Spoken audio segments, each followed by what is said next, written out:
Hey there, Raven. I was doing some housework while listening to scary stories on my Alexa when yours popped up at random.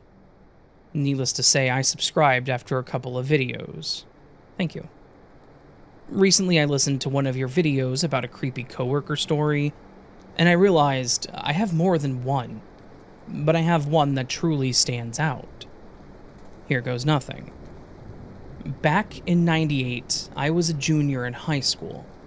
I needed to get myself a reliable vehicle in order to both take my road test and have a decent source of transportation to and from school for the remaining time I had left. Because, let's face it, I was overriding that damned bus. Even in the 90s, finding a job could still prove difficult, and in my area they were looking for people with a bit more experience, or the fast food places were not willing to compromise with my school schedule. Eventually, I got a job working at a country club on the weekends and Friday nights. At first, everything seemed peaches and cream. A good portion of the staff were either my age or close enough to my age that we had a lot in common. However, we all worked with this guy by the name of Monty. Picture an antagonist from the 1980s John Cusack movie, or watch the old Twisted Sister video for We're Not Going to Take It, and you have an idea as to the look and attitude of this guy. He was in charge of the kitchen and the front areas in the little restaurant on the country club greens, and to nobody's surprise, he was a Nepo baby. The person in charge of the whole shebang was his brother, which meant he could get away with pretty much anything without consequence. My first day on the job, he warned me about the weird kid, Devante. He told me he didn't say much, and that he was really good at half-assing jobs. So, there was a good chance I would have to go behind him to make sure things were done correctly. Lastly, he told me that under no circumstances was I to engage him in conversation in any way, shape, or form. Because if he actually did join in, he wouldn't shut up and nothing would get done. So, here I am, visualizing a sadly stereotypical stoner, or Star Trek nerd. Somebody with bad hygiene. You know, the kind of person you would picture with a warning like that. I don't say anything about the warning to my coworkers. I just do my work for the day, and relax with some Tupac when I get home. Devante hadn't worked that day, but I was certain I was going to meet him soon. The second day on the job was a bit more relaxed. Monty was off meeting up with some suppliers halfway across the state, which meant people had a bit more freedom to speak. One of our waitresses, who I'll call Claire, was one of the only original employees for this little out-of-the-way place. Shortly before I'd been hired, Monty decided to let go a good portion of the staff, because he could hire people at a cheaper pay rate and make more money for himself at the end of the year. Claire wasn't having this. She'd been working for this little restaurant for the better part of a decade, and when he tried that with her, she read him the riot act. Needless to say, she was the only employee he gave a wide berth whenever they had to work together. But when Claire was running the ship, it was efficient. No more stressful than I needed to be. We're talking about a restaurant setting after all, and people genuinely enjoyed working under her. She knew what she was doing, and if I had to describe her overall personality, I would use the term firm but kind. She didn't lambast people over little mistakes, more often than not, and especially if she had the time, she would take that person to the side and show them how they messed up, and then show them the correct way to do the job. That day, we were short a cashier, and so Claire decided that she would take me to the side to walk me through how the system works. As she's working with me and we're talking, I just casually mentioned the warning about Devante. "Why am I not surprised?" was her response, as she rolled her eyes in disgust. "I don't get it, but Monty's got it in for that poor kid. He's late every day, but he's got his reasons. But he works just as hard as everybody else, sometimes even harder. Monty's just an immature ass who managed to live nicely off Taddy's money. You'll have a chance to meet Devante literally any second. He was due 5 minutes ago. His ride must have gotten stuck in traffic. Sure enough, within the 3 minutes of having that conversation with Claire as she's teaching me how to work the register, we see what I remember to be a social services van pull up to the front door. The driver helps a passenger out, and as they're walking him to the entrance, I can see he's wearing our typical dress code. A hunter green polo, with the restaurant logo on the left lapel and a pair of khaki dress pants. He's got this look of trepidation on his face. When he walks through the door, he looks around as if surveying the area for a threat. He sees Claire, and his face lights up. He takes off full steam towards her and gives her a giant hug. "This is Devante, and he's my sweet teddy bear," she says as she reciprocates the hug. I introduced myself and reach in for a handshake, and he smiles as he says, "Put her there," and then gives me the best damn handshake of my life. The thing about Devante is that Monty talked him up like he was some sort of problem employee, and it was nothing like that. Devante had Down syndrome. I got a chance to spend the day working with him, and he was honestly exactly how Claire put it, one of the hardest workers there. I watched him buzz around the tables, picking up used dishes between courses, cleaning up spills, efficiently cleaning the seating areas after customers left, and just being generally friendly towards the patrons. So many of them left with smiles on their faces, and quite a few of them commented on how hard he was working and how proud his parents must be of him. Anytime somebody said something pleasant to him, I watched him beam. One giant ear-to-ear grin, and a few times he even blushed. He was polite, and I could tell he was enjoying his job. 7 p.m. rolled around, and it was the end of Devante's shift. I took a 15-minute break just to get off my feet for a bit and enjoy a Dr. Pepper. He decides to do the same thing, and he sits at the bar enjoying his cold beverage and waiting for his ride. And then something happens that shed a lot of light on certain things. Monty came back from the meeting and decided to stop off to see how we did for the day. Devante sees him walk in the door, and then all of a sudden, he starts staring at his feet. His face goes expressionless, and he was basically, for lack of a better term, hanging his head in shame. The kid had nothing to be ashamed of. Frankly, I had the pleasure of working with him for just one day, and I could see that he was eager to please. So now, all the things that Monty told me made zero sense.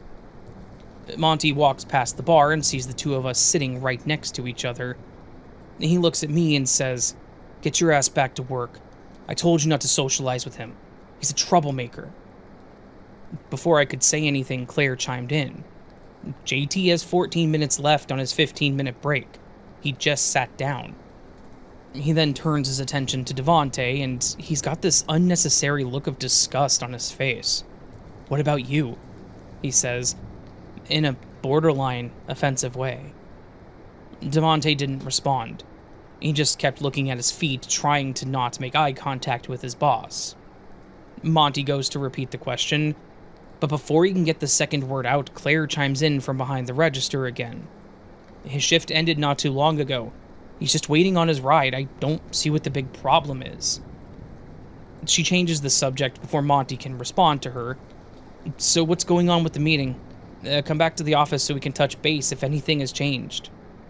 Monty sighs and nods at her before finally saying okay. But as he's walking away, I could almost swear I heard him call Devante a M slur for people with Down syndrome under his breath. I almost let him have it right there, but I couldn't prove anything, and that was the problem. So, I bit my tongue so hard it practically bled, and for the next couple of months I worked my ass off and kept my head down. That's when I noticed the pattern of everyone else doing exactly the same thing as I was, every time Monty was around. And even on days when he was off, we weren't necessarily safe. Monty was well off, but he wasn't what you would call disgustingly rich. If anything, He was a heavily diluted upper middle class guy with some rich friends. There were times when he would show up in order to get a late lunch or dinner, and there was always alcohol involved. I still recall a time when he came in with his wife and a few friends, a little bit around 3 p.m. for an early dinner. I watched as they all sat there and slammed down mojitos and rum and cokes before 5 p.m., one after another. Everybody except his wife got absolutely sloshed. At this point, I had saved up a little over $2,300, and I had my eye on a Chevy station wagon that was in good shape. I would tell myself, not that much longer. Just get the car, save up for a 6-month car insurance down payment, and go from there. You can always find another job. The thing is, I had no idea that this would be my last day on the job. I didn't get fired. I stood up for a friend. Devontae was doing his normal busboy thing, and he was as efficient as ever. He didn't once make eye contact with Monty or anybody else in this table. Monty started making all these comments, and he was so drunk by this point that he wasn't even trying to hide anything. At one point, he purposely spilled what was left of his salad on the floor, and laughed as Devontae rushed over to clean up the mess of salad greens and Caesar dressing soaking into the carpet. He turns to 2 other gentlemen at the table. I use the term gentleman in a ridiculously loose way here, and starts laughing as he cleans. See that, boys? I told you that program was great. I can hire up these people and pay them peanuts. He's practically an indentured servant. At this statement, the 3 of them laughed like the absolute jackasses they were. I watched as one of them pegged Devontae in the head with a dinner roll. He reached his breaking point. I watched this poor kid walk away from the table with tears in his eyes. He then starts to clench his fist at his sides and turns red in the face before finally turning back towards Monty and screaming out, "Why are you always so mean to me?" in a way that bordered on primal rage. Monty gets a look on his face that I can only describe as a sadist's grin. "Oh look, the mistake speaks," he yells out just as loudly while laughing. The other 2 chuckleheads laugh with him just as loudly, but then I noticed his wife. She's clearly not seeing any humor in this situation. As a matter of fact, she was just as angry as the rest of us. He turns to his wife and points to her like he wants her to join in on this mocking session. Instead, she stands up from the chair, picks up the half a slice of Death by chocolate cake on her dessert plate, and proceeds to splatter it right on top of his head. "There, now you look like the absolute craphead you are," she screams in his face. Monty and his goons sit there in stunned silence. His wife gets up from her seat, and even though she was a little bit tipsy, she does her best to comfort the now shaking and bawling Devontae. She apologizes to him for her husband being such a monster, her exact words. But the damage had been done. This kid, who was absolutely harmless, was bullied by a man pushing 50. A truly pathetic sight. By now it was quite apparent that even though he hadn't spoken whenever Monty was around, he wasn't deaf. He heard all of those hateful and hurtful things being spewed about him and towards him. And he'd finally had enough. And then the craziest thing happened. Claire takes off her name badge and apron. She walks over to Monty and she throws both in his face before walking out. His wife says quite loudly, "You know what, Claire? I'm right there with you." And she walks out right behind her. And then a procession of people, his entire staff, myself included, just quit on the spot. We all walked out the door. Devontae asked me what was happening, and I told him that he didn't work for Monty anymore. He started telling me that he didn't have a ride right now. Well, I'll call my dad from the payphone. After I tell him what's going on, I'm certain he won't mind giving you a ride.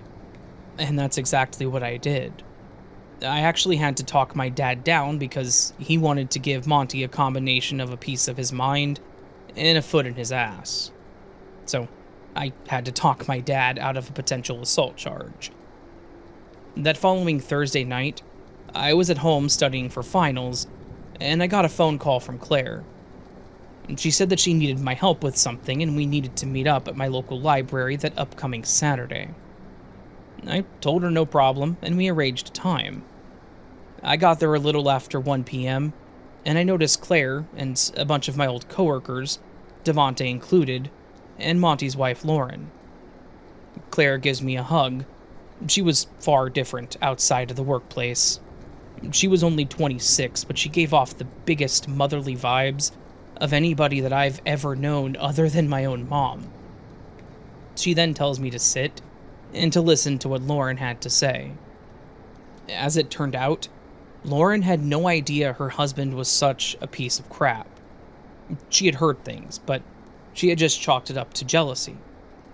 It wasn't until their daughter caught her dad talking amongst a friend at a local grocery store that she noticed he was dropping a bunch of racially charged language towards a Korean family. At the time, Lauren was in denial. Her daughter was a typical 90s goth kid, and she figured that she was just being edgy or crying out for attention. But the possibility that she could have been telling the truth ate at the back of her mind for quite a while.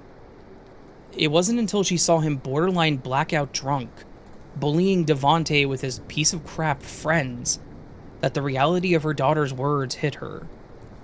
She had dropped an anonymous tip after calling social services in regards to the special needs program that Devontae was a part of. She had everybody who witnessed the events that unfolded that day meet her at the library, because the social services building was just around the corner. She got the name of a caseworker and told her everything. She advised Lauren to do exactly what we were doing now. All of us went into that social services building that day, and over the course of 3 hours unloaded on Monty and his various behaviors. The caseworkers told us that they had had their suspicions because another girl who was a deaf mute had worked for him the summer prior, and by the time she finally quit the job, she was more content to go on full-time disability. When pressed as to why, the girl had said she didn't want to talk about it. So, as it turns out, Monty violated the Americans with Disabilities Act on numerous occasions, and there were just enough people there to corroborate what would eventually be the man's downfall. At the end of the day, it didn't matter that technically Monty's brother was also his boss. When the state government got involved, that was it. Monty was cuffed, booked, and word certainly spread around town. I normally don't say that somebody deserves to be a social pariah, but in this case, absolutely. His wife divorced him. His brother couldn't stand the shame of being around him anymore, so his family cut him off, and he eventually self-exiled himself from town. I have no clue where he ended up. The only thing I can say is that I really hope this was a sobering experience for him in more than one way. By now, he's a little old man if his liver held off that long, and they say age and wisdom go hand in hand. In his case, I can only hope this is true, because let's be honest, there's no shortage of people like him out there to this very day, and he can only push people so much before they completely snap. He was lucky that Devontae was such a sweetheart. I really wished for the longest time that Monty would have just sat down and shut up and gotten the chance to know this wonderful kid, but reality is reality. And at that point in time in his life, he was a real crapstorm of a human being. I stayed friends with Devontae well throughout the rest of high school, and through my entire college career. Anytime I came home to visit, I made a point to stop off and see him. People with Down syndrome don't live as long as most people, and I got the unfortunate news that his heart had given out one night shortly after Christmas 2007. It was one of the hardest phone calls I've ever received. If I can take any solace in losing such a great friend, it's that people from all throughout his life, even his old job, the ones who stood up for him, people we didn't even know, showed up for his funeral. There were so many fantastic stories told about this young man that touched so many lives. My takeaway from this whole scenario is that life is short, and you should treat people how you would want to be treated, because consequences are quite real.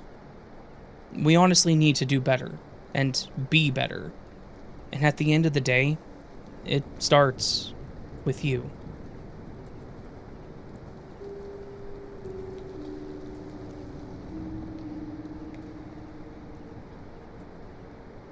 My sister and I never missed Halloween as a kid. We always tried to get the most creative costume, and would trick-or-treat until we didn't see any more lights. I'm sure that our parents wished we would grow tired of it after an hour or so like other kids, but by the age of 14, my parents allowed us to go out by ourselves. And as long as we stayed within the area, we could ride our bikes to the gas station on the corner, which was about 2 blocks from our home. We were allowed to go that far while trick-or-treating, and a block in the other direction. The year was 2005. I was 15, my sister was 12. At the time, my sister was obsessed with SpongeBob, so that's what she dressed as. I tried to dress as Sandy, which included a giant plastic clear container on my head and a white windbreaker suit. My dad actually drilled holes in my makeshift helmet so my mom could sew it to my jacket, which helped to steady it. I thought it looked pretty dang good for what we used. Anyways, since our house was 3 away from the corner, we took the shorter path to the end, planning on going up the next street over and back down to the other side, and continuing the same path on the next street over. There was a decent number of kids around the neighborhood, so sometimes we would walk up to the houses in a group. Some of them were alone, some with parents following behind. The younger ones didn't seem as interested in it, so the group would dwindle down the further we went along. We made it up the street, crossed, and were starting to head back down when we saw what we thought at first was a kid on a tricycle, now riding down the other side of the street in the opposite direction that we were walking. When we started leaving one of the houses, I saw him slowly moving along and stopping, and then he looked over at us. They were wearing all black and had a Jigsaw mask. I think it was the second Saw movie that had recently released around this time, so it didn't surprise me that someone would choose to dress like him. While I did enjoy scary movies, I wouldn't have even considered it. They even seemed to be in character because they didn't do or say anything. They slowly turned their head to look at us, looked back, and then just kept going. I took a second to appreciate their dedication to the holiday, and we continued along our path. Another point on our trip, I started hearing that familiar sound of tires on the road, the sound I was used to hearing when riding our bikes. I looked behind us and saw Jigsaw crossing the road, now coming up behind us. I thought it was odd since he was going the opposite direction of us, but was now following behind. Now that he was closer to us, I noticed something interesting. This person dressed as Jigsaw was much older. Based on his size, he had to either have been an adult or maybe in high school. I didn't really notice from when he was across the street, but his knees went out to the side because of how big he was. If he was a teenager, I wouldn't care about him trick-or-treating. I think it should be a holiday for anyone, but if they were an adult, what were they doing? I didn't see anyone else with him, so he was definitely alone. If he was trying to just scare kids that walked by, I could also see that, but to follow them around? That's a bit strange, in my opinion. Either way, I just looked back at them, smiled, and kept us moving. But then my paranoia only grew when I noticed Jigsaw wasn't approaching the houses. He would stop a few feet back from the house we went to and watch us as we walked up to the door. Once we got back to the sidewalk, they would start moving again. I looked back at them several times, and they would do nothing but stare ahead and pedal until we stopped. We reached the end of the street and crossed to the next block, and Jigsaw stopped at the corner. I thought, again, maybe it was just an older kid playing a prank, but was told not to go any further than that street. I was actually starting to feel a little relieved, when I then heard the sound of the tricycle moving again. I looked back, and once more he was crossing and coming up right behind us. Once he was on the same side as us, I tried to poke a little to see if I could get anything out of them. I asked if they were lost or scared, and they just remained still and didn't speak. They didn't nod or shake their head. They didn't wave or shrug, and they didn't say a word. I asked them if they were trick-or-treating, and still nothing.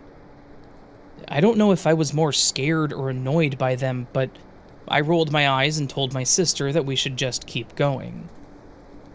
The further along we went on the street, the more my anxiety started to grow. Why was this person following us? What were their intentions? But then my thoughts started spiraling. What if they were just trying to blend in with the others, but then were planning to kidnap us?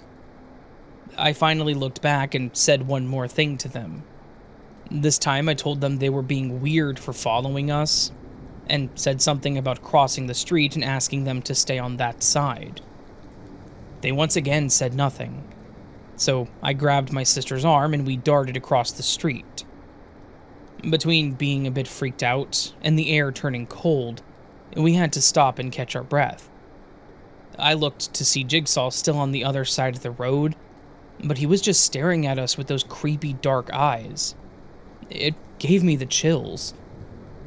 We began walking to the houses again, and we both agreed to just skip that side of the street and go home after this row of houses.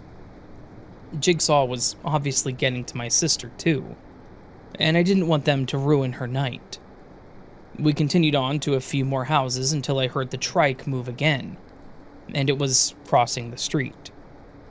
I'd had enough. Don't get me wrong, I was freaking out on the inside. I didn't want to approach this thing, but I felt like I had no choice. I waited for him to cross, and then I approached him. I shouted at them that they were being a creep and to just leave us alone before we told our parents. I stood there firm on my choice of words as my sister shouted something at them too. Then it fell silent again. Everything seemed still. I could hear the slight shuffle of the trees and my own breathing, but there was nothing else. I stared at this person, watching the shiny red cheek spirals glisten off of the moonlight. They didn't say anything back. Didn't apologize for their behavior. Nothing. Feeling a bit defeated, I went to turn around when I saw Jigsaw's head snap to the side. I thought maybe I was going to get a response after all. And as I went to say something, I started hearing a low chuckle. It was deep and slow at first, but then his head snapped back straight, and then the loud laugh began. It was some bone-chilling laugh, like from a movie. Like he had some kind of speaker or something playing it. Its jaw bounced up and down as if it was really moving or laughing. I felt frozen in place as I watched this thing just laugh. I could hear my sister behind me saying that he was scaring her and yelling at him to stop. The laughter was so loud that it was unnatural. I turned to go back to my sister when she just screamed. I then turned back around to see Jigsaw now barreling towards us on his little trike. I didn't even think. I grabbed my sister's arm and yelled for her to run, and we both took off. I could hear the trike speeding up and getting closer. We made it to the end of the street and we crossed back over to our block. Now we just had to run up the incline to the end of the street to get back home. The hill was going to wear us out, but I was hoping that Jigsaw would have more trouble getting over the hill than us. I think I was right, too. We were exhausted as we reached the top, but I think the pure fear and adrenaline kept us going. As we reached the top, I took one last look as I could still hear the laughter, but it was quieter. For some reason, the possibility of them getting off the trike didn't even cross my mind. But to my horror, as I turned around, I saw Jigsaw climbing the hill on foot, dragging along the trike in his hands. Now standing, this person looked huge, which made it even worse in my mind that this guy was following us. I had approached him a couple of times. He could have easily grabbed me and I wouldn't have been able to fight him. I once again pulled my sister to keep going and we ran until we got home. We burst through the doors and my mom was sitting on the couch asking us what was wrong. I tried explaining between breaths as my lungs burned. My mom hollered for my dad and they went outside looking for this person. And by looking, I mean they went to the end of the driveway and looked both ways. They then came back in and told me that it must have been someone just playing a bad prank. They honestly didn't make it seem like it was that big of a deal. We decided to end our trick-or-treating then, neither of us interested in going back outside. We did get to stay up, so we camped out in my room and played games until we fell asleep. We never heard anything else about the Jigsaw, on the news or at school or even from anyone in the neighborhood. It really did seem like we were targeted. Maybe my parents were right. Maybe it was just someone messing around, but it really scared the hell out of us young kids. I get being creepy. Maybe doing the laugh when someone gets too close, but to follow and chase children? That's not okay. That could be taken very wrong. Hell, now that I'm older with a little boy of my own, I would be hunting that person down if he came home telling me something similar. So, all I have to say there is, yeah, if you are an adult, don't chase kids around. And if you're a parent, take your kids seriously when they come to you scared and tell you about something. Do it before they don't come to you at all.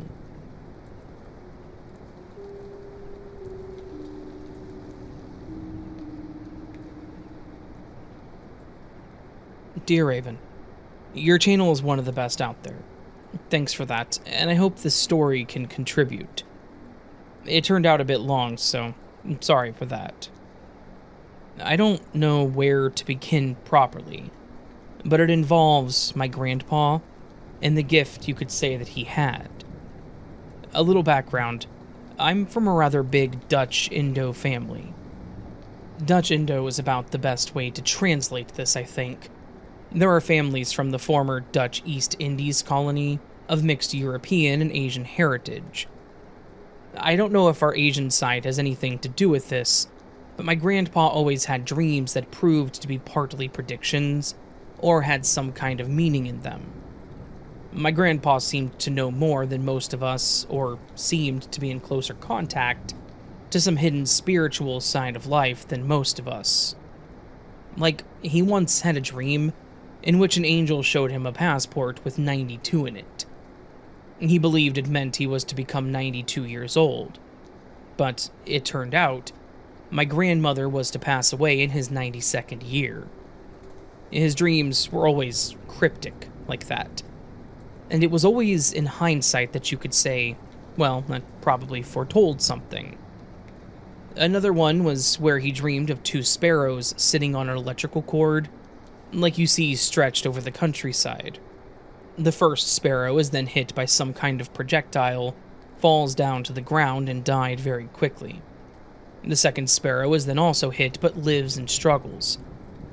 I believe Grandpa dreamed the fact that my aunt was diagnosed with cancer and died 2 weeks after, and then my uncle was also diagnosed with cancer, but he lived for another year or so before passed away. About himself in his 93rd year, he asked my cousin if we, the family, could sing the Christmas song Silent Night, Holy Night at his funeral. This was quite out of the blue somewhere in summer. In July or something. So my cousin said, "Sure, Grandpa, anything you wish, of course." My grandpa was to pass away on Christmas Eve of that year. Now, the Dutch Indo culture, or at least our family culture, focuses on personal modesty in favor of the family, which is why we are very close despite being a big family. I had 5 uncles and 6 aunts, and I have about 25 cousins, and the older ones all have children. My grandparents' modest apartment always was everyone's second home, and you could always just drop by for coffee or a meal, or just to read a magazine. It was all good. I remember as early as a young child, you would sit on the ground. When you were a little older, you could sit on one of the stools, and as you got older, you could have a spot on the chair or the sofa. Until the house got full of older family members, and then you moved a step back on that ladder again. This is to describe how special it felt to me that my grandparents loved everyone in that family, but that I felt you as an individual shouldn't expect to be noticed very much. Not that it was a bad thing, just a small sacrifice to be part of such a big, loving family. Now for my personal story that I would like to submit. I myself have never been very good at school. You know how teachers used to say how you are there for your own future and not for them? Then why do I have to be here? I would think, as a young kid and stupid kid. A few decades later now, my fiancé says I have problems with authority. I naturally disagree. I'm not one to be fighting all the time. I just tend not to listen to people that don't interest me. Okay, so maybe she's a little right. But that made me drop out of school before graduation year, and then I went to work. I figured you could either suffer through school longer than I did, or you would have to accept lower-end jobs with less pay. I always felt there had to be something that I would be good at, but most people aren't, so that I could earn decent money doing that. Of course, the wise adult would talk that down immediately to make you conform to school and everything. But then, after about 10 years of dead-end jobs, I found a training program to become public transport bus driver.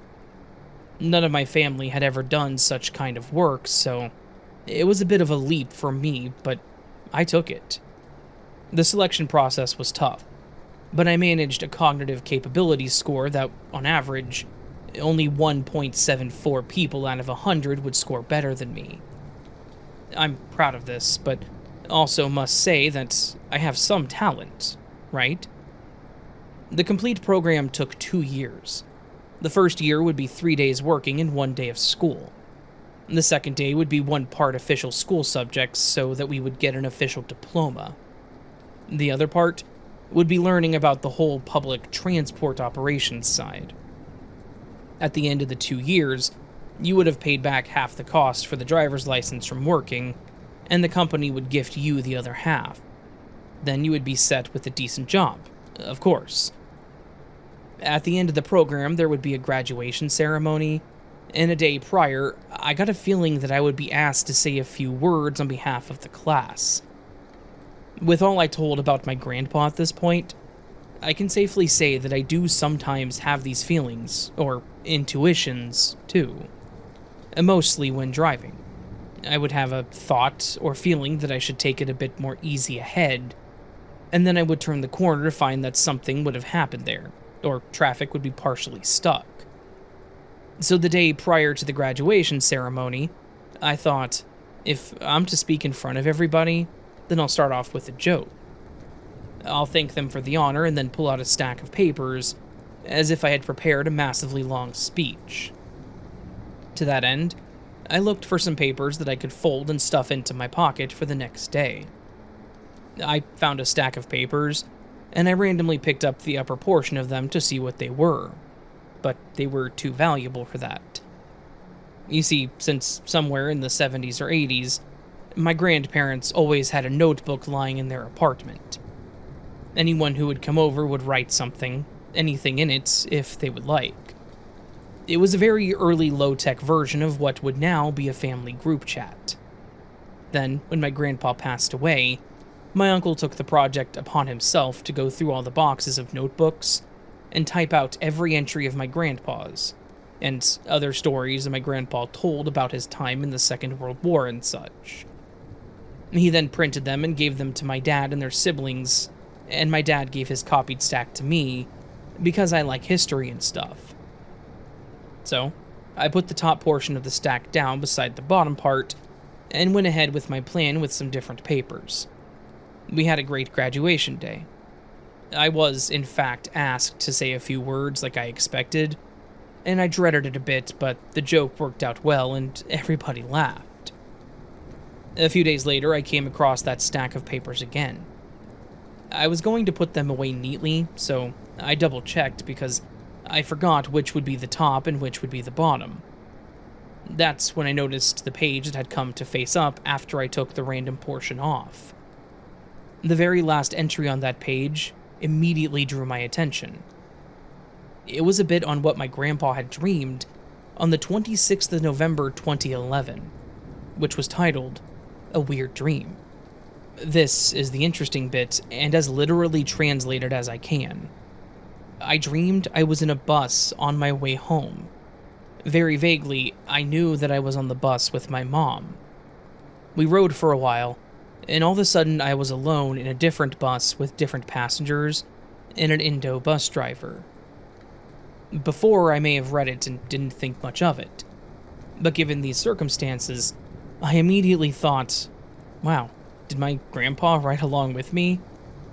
Mind you, I entered into the program in 2018, so some 7 years after my grandpa dreamed this, and after he would pass away on Christmas Eve of 2011.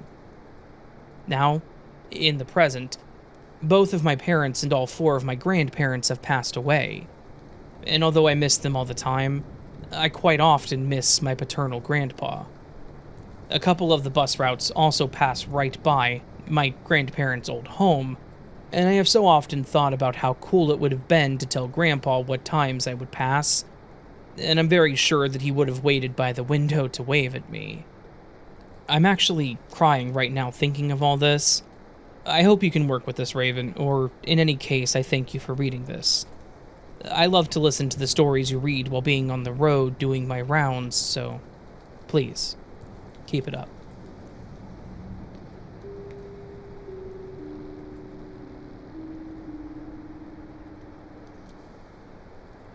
I'm a 43-year-old female, and this happened when I was 23.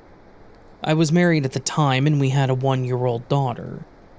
We were moving into a new house, but it wasn't quite ready yet, so for a few months we lived above my husband's aunt's bar.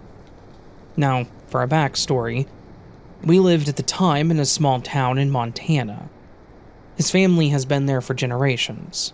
His aunt owned a large bar that had a small dance floor, and there was a bowling alley in the back.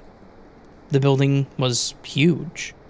This building was well over 100 years old and had been a brothel, a schoolhouse, a restaurant, and now the bar/bowling alley. It definitely had history. The old, dusty, unrenovated apartment above it was just as big, but we lived rent-free for a few months, so we didn't complain. Now, this town is small, as most are in Montana, so everyone knows everyone in all of their business. So at the bar, all the bartenders hated closing at night. Some of them would see a little boy at night running around. The bowling pins would fall in the dark. You would close the bar down and lock the door, and suddenly all the window neon signs would come back on. I didn't mind it, and was never scared in the actual bar when I started taking over the night shifts. The apartment above it, however, was a different story. I hated being there alone. My 1-year-old would scream at night in her room like she was terrified. The apartment was very large and had several rooms. The house was separated by a very long hallway. Living room on one side, bedrooms and kitchen on the other end. I would hear footsteps at night, and you could tell that they were cowboy boots because of the way they walked along the hardwood floors. I knew this was an old brothel, and even in some of the closed-off rooms that were hidden behind insulation, the old wallpaper was up with bullet holes in it, and old pieces of furniture that were literally 100 years old. Most of that stuff had been blocked off with insulation, and we did not go in there. There was a single smaller room that, whoever lived there, did a lot of woodwork.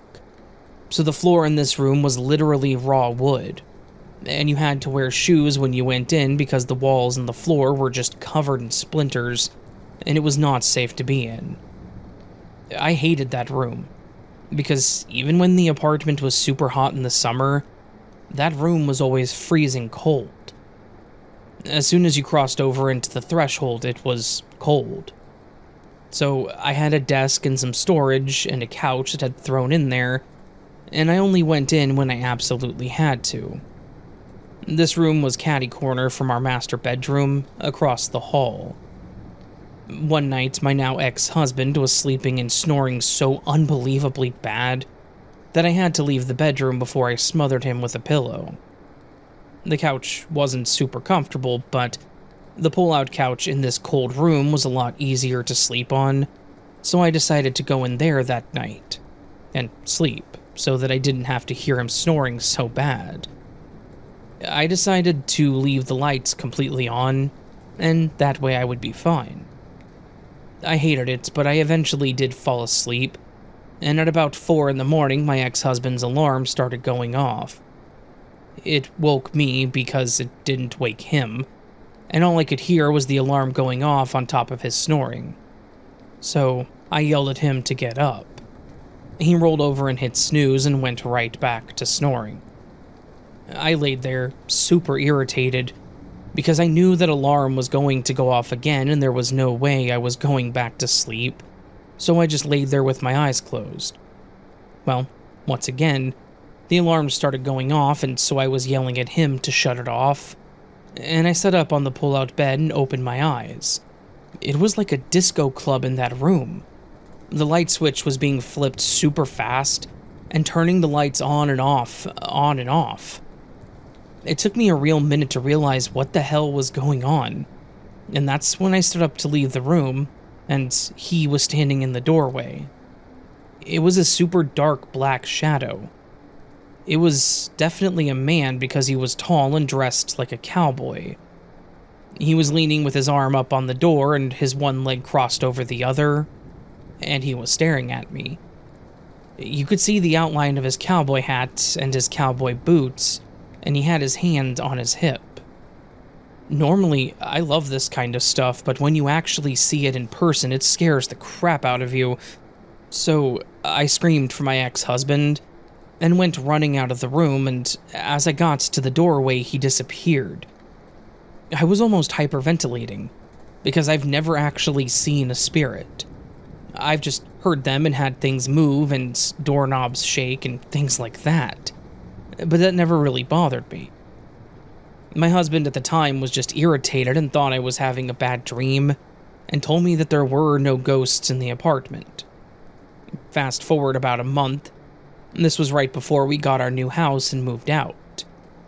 My husband had been drinking one night, and I knew he was going to snore really bad, so he slept on the couch in the living room and I slept in our bedroom. It was a long hallway between the two, and just as you got to the end of the hallway and turned, that was where the opening of my door was at. So from where I was laying in bed, I could not actually see down the hallway. He was laying on the couch, and I knew that he wasn't asleep yet because I didn't hear the snoring, and I was laying in bed reading a book. All of a sudden, in the dark, we could hear really heavy steps walking down the hallway, starting at his end and walking towards me. You could hear the cowboy boots, and how heavy the steps were that they were walking very slowly. And just as the steps got to the end of the hallway, probably 10 feet from where I was laying in bed, they stopped. Had the spirit walked just 4 more feet, he would have been standing in the doorway and I would have seen him. But the footsteps stopped, and all of a sudden the apartment got extremely quiet. So I called out to my husband and asked if he heard it. He was extremely quiet for a minute, and then he said, "Yeah, I did hear it.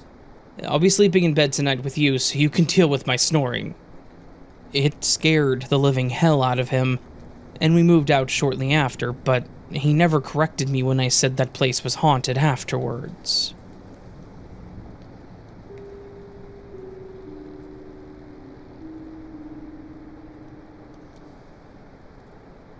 I don't really know how this is possible, but I hope someone has an explanation for this. So, we're ninth graders, and basically there is a program in our school where only 10 people can go to. You can sign up if you want to, it was your choice. So basically, you sign up to go to the university to get lectures about biophysics on the 4th class instead of art class.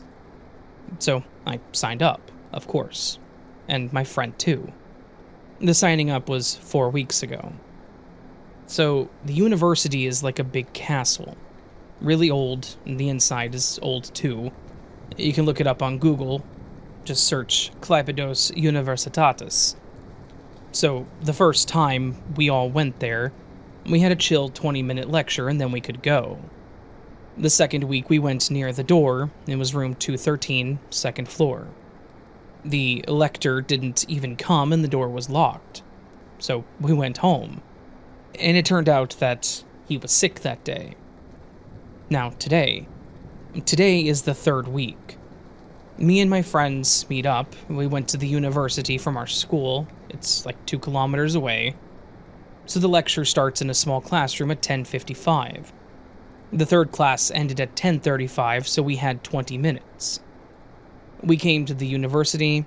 Near the door, it was 10:50 exactly, I remember. The door was still locked.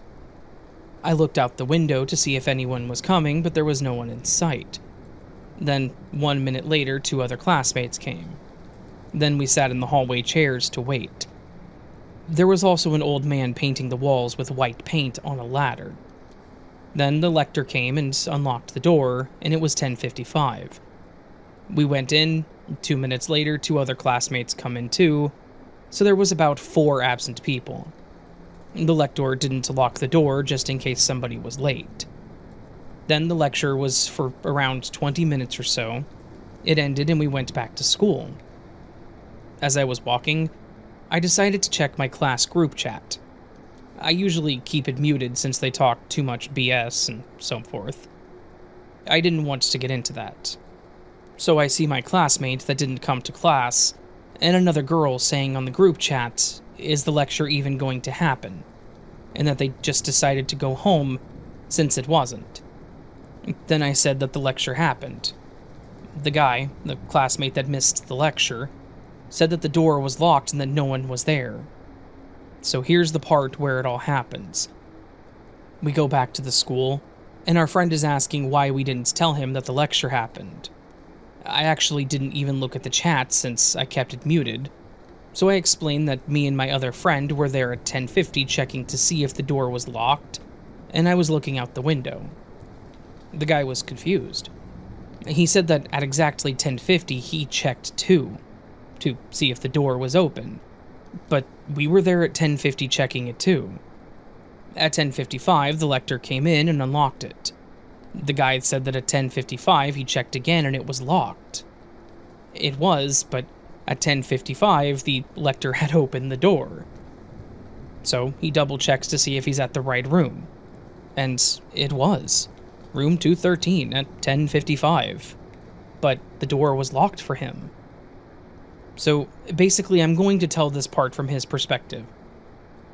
At 10:50, he came near the 213 room. No one was in the hallway. Didn't even hear anyone walking up the stairs or anything, just pure silence. He tried opening the door, but it was locked. So he went to the 3rd floor to double check, and maybe the other classmates were waiting there. No one was there. So when it was 2:57, he went to the 2nd floor again and checked if room 213 was locked. And it was. He didn't hear anyone talking there or anyone at all in the hallways. Then he basically exited the university. Now, back to my perspective. At 10:50, I was with my friend checking to see if the door was locked, and it was. At 10:47, I was looking outside the window to see if anyone was coming to the university, and no one was in sight. Then, also at 10:50, we saw the ladder guy painting the walls. At 10:55, the lector came and opened the door. We went inside, and the lector did not lock the door. At about 10:57, my other classmates came in. So, to sum it up, The other guy, the lost classmate, didn't even see anyone at the university. He didn't see us at the exact time. He didn't see the ladder guy either. And he didn't see my other friends walking upstairs at 10:57, as he would have been walking downstairs. And if you think that he was BSing, the other classmate girls were with him, and they all agreed with what he said, so it seems true. He double-checked the room. It was the right one. The same big table in the hallway, too. He was in the same place as we were, standing at the exact same time. Yet, he didn't even hear or see us. And we didn't see the lost guy or the girls. Me and my friends couldn't even hear them walking the stairs or talking. He didn't either. That's it. Were we in a parallel world? A multiverse of some sort? I really would like an explanation. Oh, and I forgot to add, about somewhere at 10:55, he was checking if the door was closed or not. But we were, at that time, in the classroom, and the door was unlocked. We didn't even hear if he was trying to open it. And then I had this thought. What if I looked at the chat at 10:55 and had sent him a photo of me and my friends at the door?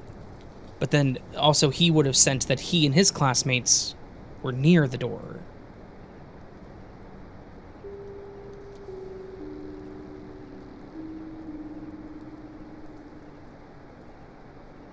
I hope I don't sound completely crazy sharing this. Hearing these stories about ghosts and spirits who moved on helps me to feel like my experience was validated. Either that, or I truly was crazy at the time the story occurred. It involves my first and only instance where I felt like I truly went elsewhere in my dreams. I was 16 years old when the pop singer Michael Jackson died. He was someone I adored, and I knew everything there was to publicly know about him back then. Please, no critical judgment. Back then, I was an only child without a father and just a few friends. Michael, with his music and magnetic personality, was my distraction from my life of isolation and trouble connecting with people. I could identify with some of his issues: the body dysmorphia, the pressure from family with unique religious views, and having a painfully obvious skin disorder fueled from stress. I can never claim to ever know what it would be like to be in his shoes, but I saw him. I saw the pain. I knew what some of it felt like. I was desperately trying to figure out who I was with little guidance. I loved him and was, admittedly, a little obsessed. Michael was the only father figure I could get, and identified with many of his flaws. I would be an entirely different person today had I not discovered him, as all the other kids at the time listened to artists that dwindled in comparisons. This was the mid-2000s. You can check out yourself what artists sang about. I didn't care for much of it. Michael's work revolved around love and kindness and seemed to really care about people. I was aware of the allegations made against him and determined that he was innocent.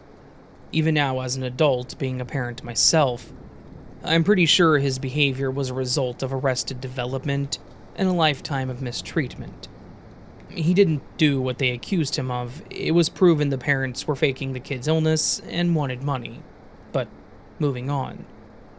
His death crushed me. I mourned him like I had lost a family member. The news of his passing briefly broke the internet. The world was stunned, and I felt like a part of me died. Silly, yes, but to me it was like I had indeed lost my father. The world was that small. So, with all that said, let me tell you what the late King of Pop has to do with my story.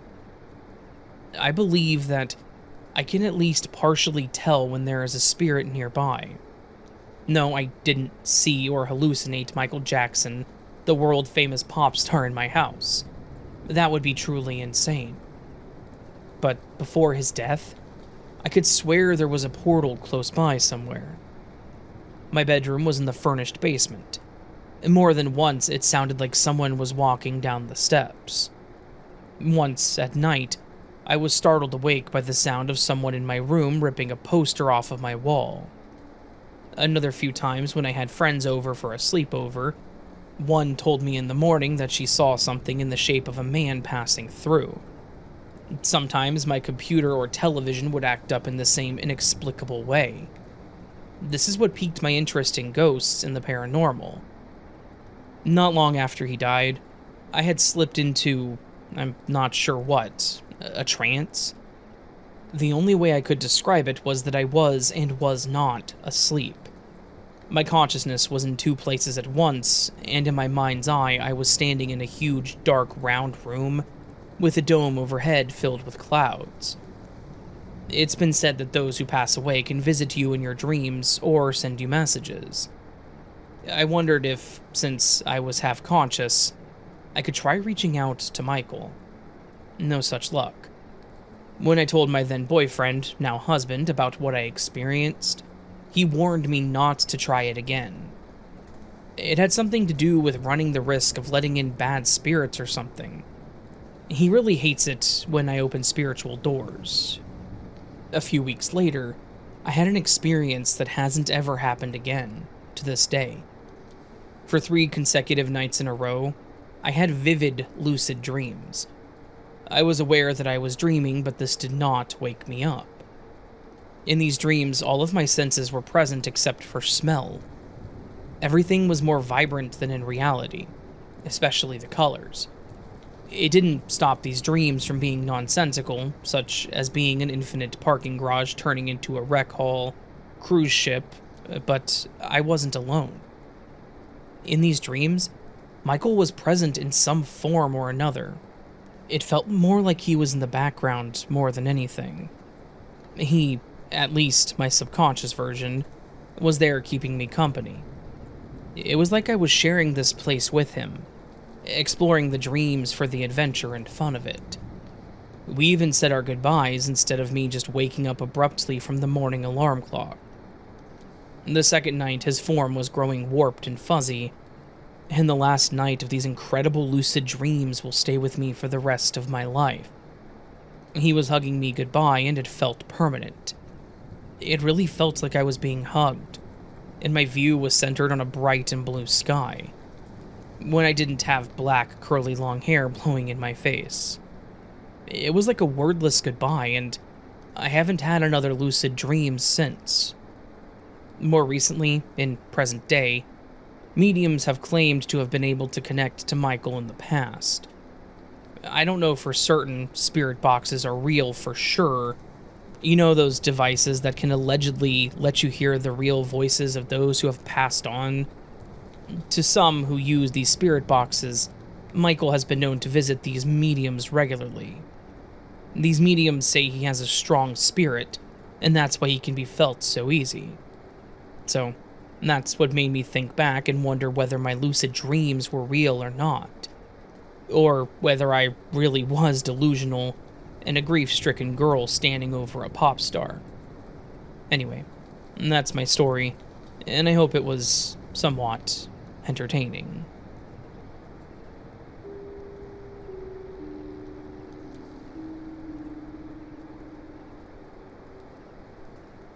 One of my favorite things to do for Halloween with some of my close friends was to go to the haunted houses near us. I say near, but one we actually drove an hour and a half to check it out, and it was well worth it. I've never had an issue with the houses where the actors would grab you or chase you either, but I know some of my friends didn't like it, which was understandable. Some of the places even sold glow-stick necklaces that meant they didn't want to be touched. Those are always a win-win too. One year we decided to check out a somewhat local haunted house that we hadn't been to for a while. It started getting a bit cheesy, so we stopped going, but then we saw reviews and posts about it being under new management and how much it had improved. So we wanted to check out how accurate that was. It was going to be my boyfriend, Bryce, and I, as well as our friends Miguel and Angela. We met up at my boyfriend's place and rode together to save on parking.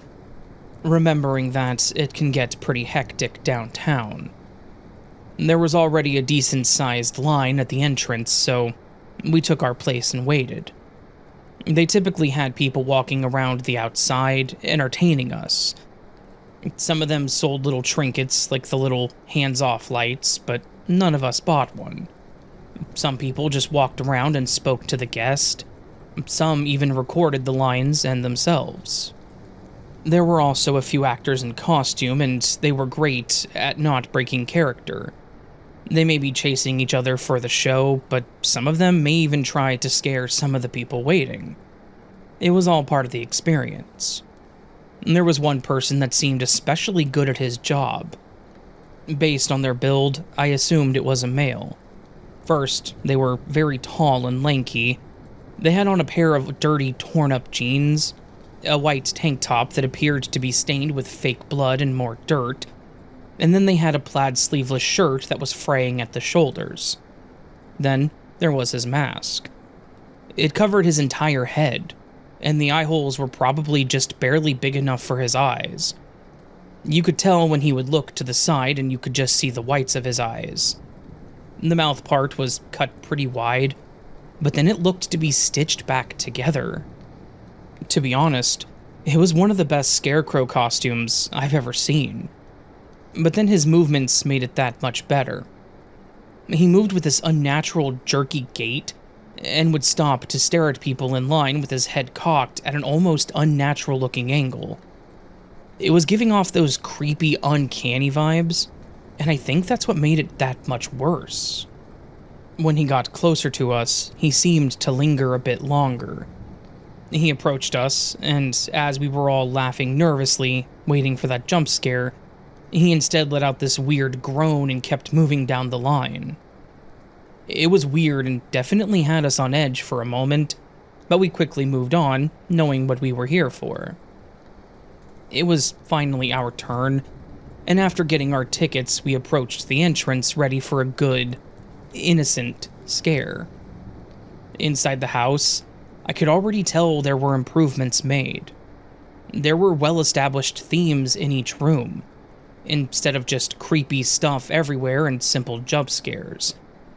There was a cannibalistic kitchen, a decrepit nursery with some realistic yet creepy-looking baby dolls, and even a decent-looking morgue completed with moving bodies.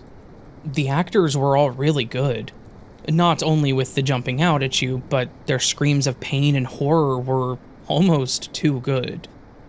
They definitely kept the unsettling feelings high. Then there was one room that seemed to bother me more than the others.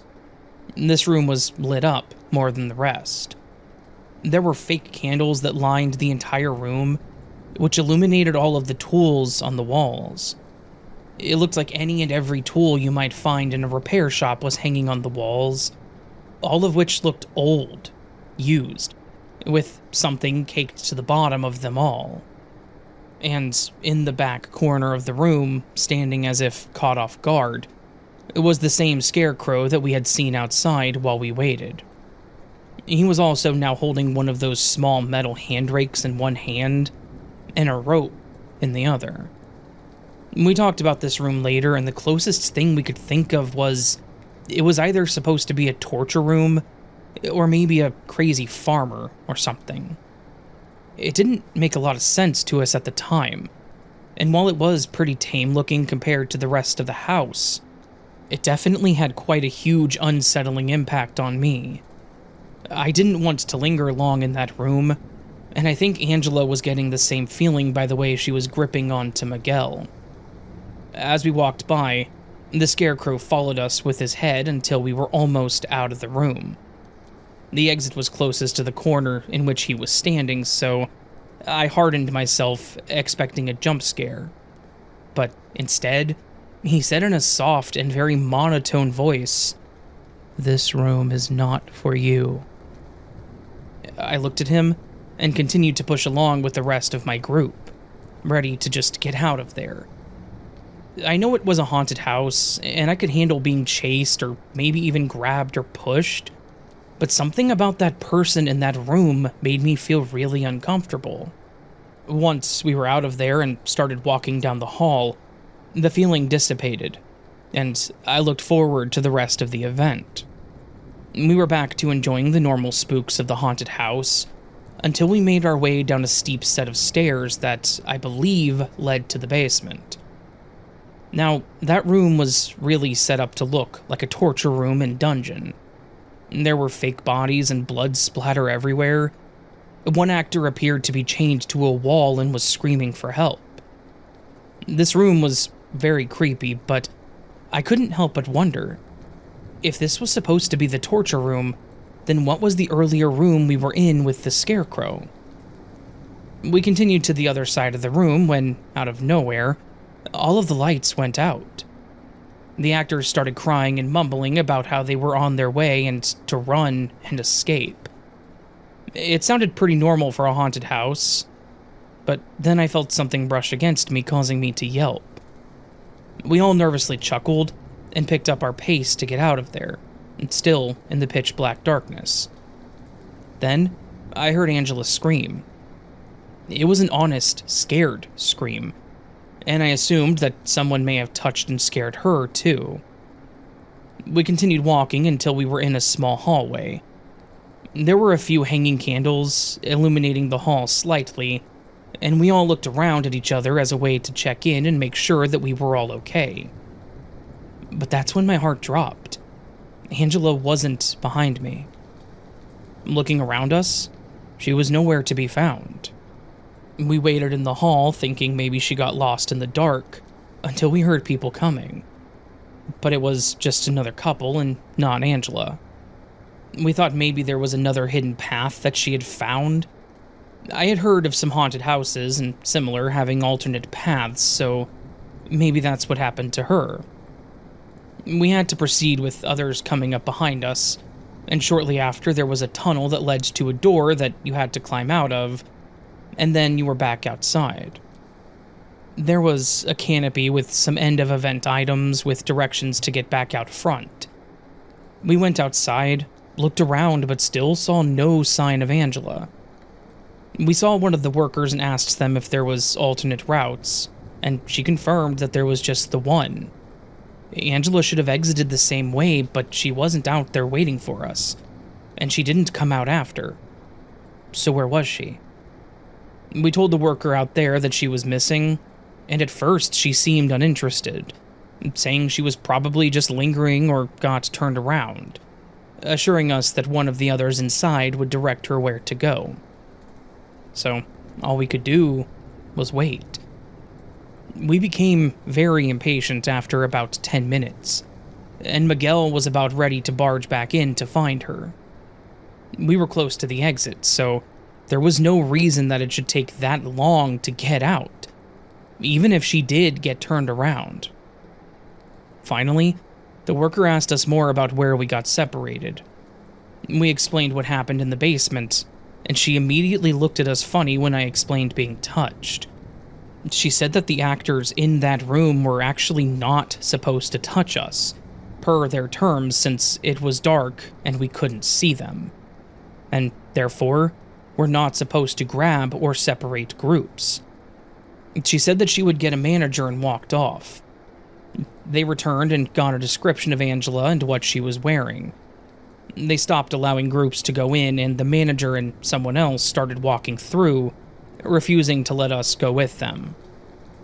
It took us about 40 minutes to walk through, but without stops and the lights being on, I'm sure you could get through it a lot faster. This made sense when finally the manager burst through the exit in 20 minutes, with Angela in front of him. I was relieved to see her, but Angela looked traumatized and obviously had streaks of tears running down her face. We asked her what happened, with the manager still standing with us, and she explained how she was grabbed. When the lights went out in the basement, she felt someone grab her, which made her scream. She thought it was part of the event, even though it still scared her, but they seemed to be dragging her along, with their arms crossed over her chest. That's when she began to panic. Something told her that even if they do touch people, they shouldn't be dragging them away. She said they stopped and whispered something to her and then seemed to leave her where she was. It was still dark, so she felt around to get back to us, but realized that she must have been in a small room based on how close the walls were. She found a doorknob, but it wouldn't open. She said that she screamed for help, but no one answered, and she feared that people may have thought that she was part of the show. That is, until the manager opened the door holding a flashlight. The manager looked confused and livid. He apologized to us and assured us that that was not part of the show. He said the actors were not supposed to touch us at all, and he had no idea who could have done it. Because of the situation, the manager had to call the police and make a report, even if we didn't plan on pressing charges. We provided our experience, once again, and all the encounters we had, and we were asked if we noticed anything odd, noticed anyone favoring us, etc. That's when I remembered the Scarecrow. I told them how he acted outside, and even in the room we saw him in, and the others agreed that it was definitely strange behavior. We had to wait around while the police spoke with some others and tried to locate our suspicious Scarecrow. Sure enough, the manager came back around with the Scarecrow walking beside him, but this time he didn't have his mask on.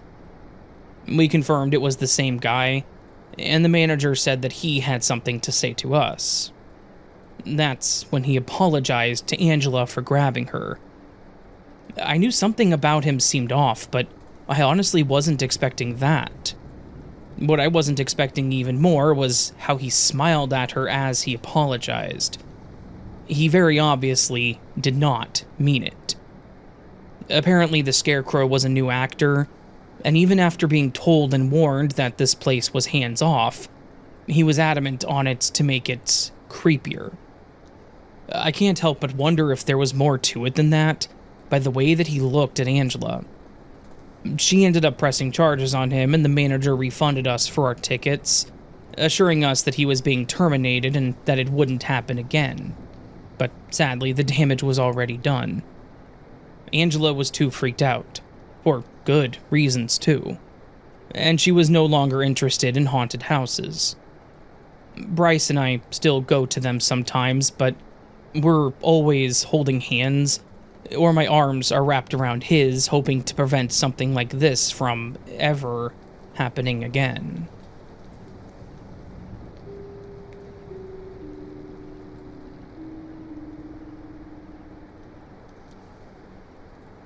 This happened about a decade ago, and was one of the most terrifying things that had and has ever happened to me in all my years alive. I came out of it mostly unscathed, but mentally, I was distressed for a long time after this happened. It was a chilly Halloween night, the kind that kind of bites at the nape of your neck and drags you down, making you tired within the first hour or two. My husband, Mike, had taken our little girl, Sophie, out for her very first trick-or-treating experience, and I got to stay home and hand out candy. I wasn't upset about that. I wanted her to have a good time, but I also knew that we were going to have a lot of trick-or-treaters coming through, as we have every year that we've lived there. I wanted to be there to see how she managed, but Sophie has always been a daddy's girl, so she wanted him to go with her. It's alright, I get it. I was the same way at her age. I set up a cozy little area by the window, complete with my blankets, hot chocolate, and my old Kindle, just waiting for the doorbell to go off. I would read a few pages and have to set it down to give out the candy to the kids that came by. I was actually enjoying it, having some alone time, but getting to talk to some kids about their costumes. There were some pretty fun ones. There was one girl that was a zombie hot dog that was amazing. And I remember just how happy that little girl was when I told her how much I loved her costume. As the night went on, the rush obviously started to dwindle, and I was getting more and more of my book read in between each doorbell ring. It was around 8:45-ish when the doorbell rang again, the first time in quite a while. I opened the door expecting to see a group of kids smiling at me, but instead I was met with a lone, tall figure. He wore a grimy, tattered suit and a grotesque mask that seemed strangely out of place. It was simple, mostly just plain and white, but splattered with red to look bloody. "Bit old for trick-or-treating, aren't you?" I tried a joke, but I could hear my voice wavering slightly. The man didn't reply to me at all. He just lifted his hand as if he was expecting candy. I was all for ending this interaction, so I dropped a few pieces of candy in his hand, and after a few moments of us just standing there silently, I kind of smiled and said something like, well, happy Halloween." He sort of tilted his head at me and didn't move, so I went ahead and shut the door and locked it.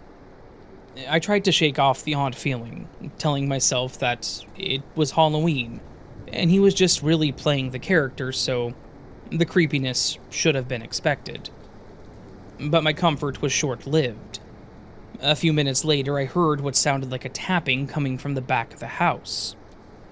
I initially thought that it may have just been a branch tapping on the window or something like that. I walked into the kitchen, and I glanced out into the backyard, and what I saw caused my heart to skip a beat. There, standing on my back porch, seemingly just standing there and studying the back door, was the man in the suit with the bloody mask. I could see what looked like a pry bar in his hand, and he was holding it like he was about to use it to pry the door open. I stood there for a few moments, shocked and scared, but after a few seconds, he glanced over and we made eye contact. When we did, he lifted his free hand and waved, which freaked me right the hell out.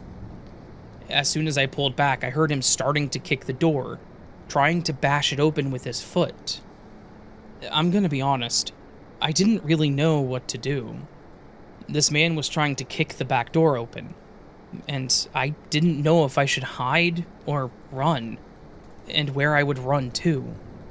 I decided that running was my best bet, and within seconds, I was making a dash to the front door, unlocking it and running out onto the front sidewalk.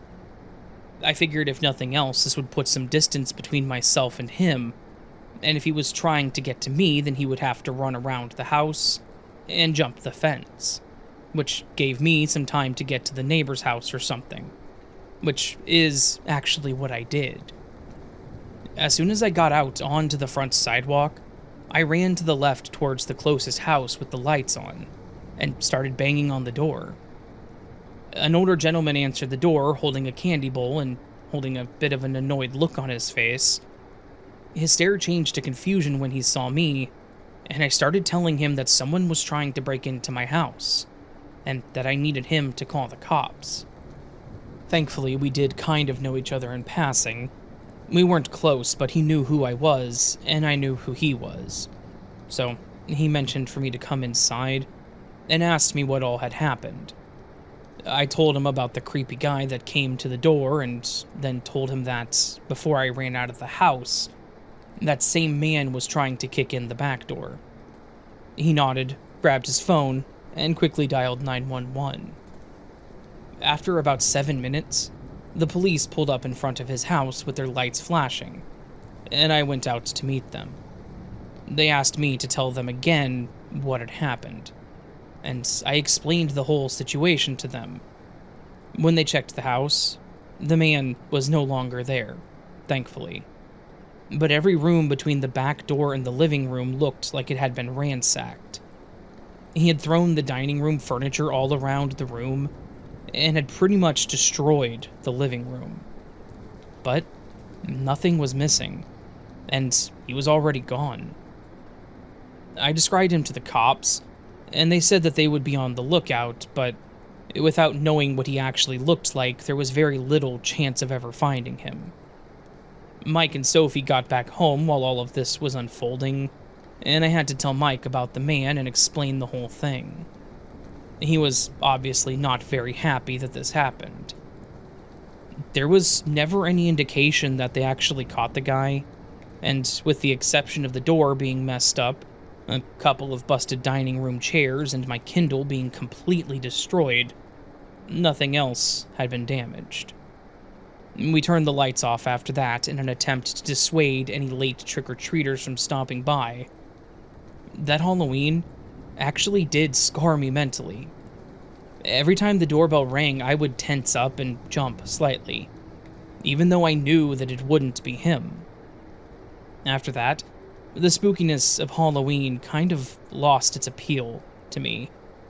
And when that night rolled around the next year, we both went with Sophie to do her trick-or-treating. There was no way in hell I was going to stay home alone again after all of this played out.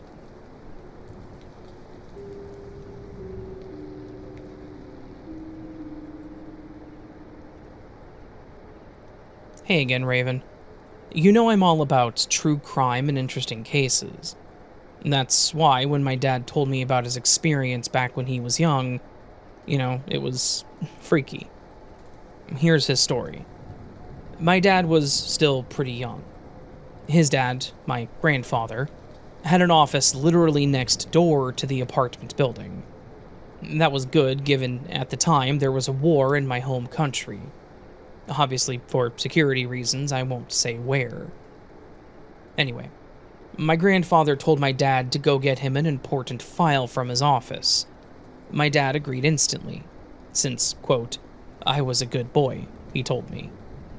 He went to the office building next door. By the way, I have to mention that there was no electricity due to the conditions of the war, and so the elevator was not working. So my dad went for the stairs to the very last floor. It was a building that had an effect on you that includes seeing your shadow go behind you with every step. It was a building with shades of sun from the windows that went all across the stairway. I hope that makes sense. So, at one point, my dad has almost reached the very top floor until he noticed something. His shadows, his reflections, had completely stopped. I mean this as in instead of them going with them, it stopped completely still on a floor he was now above. My dad describes that, in that moment, he started skipping 4 stairs at a time out of fear. After he told me this, I was creeped out. His shadows that were supposedly going with him at his speed completely stopped in its tracks and were no longer moving with him. That was all from me, and I just had to share this with you and your viewers, to see what you all would think about it. It could have been an hallucination from the building effect of the stairway, and I'm willing to believe it was. Much love, homie, and keep up the great work. Thank you, Cryptic.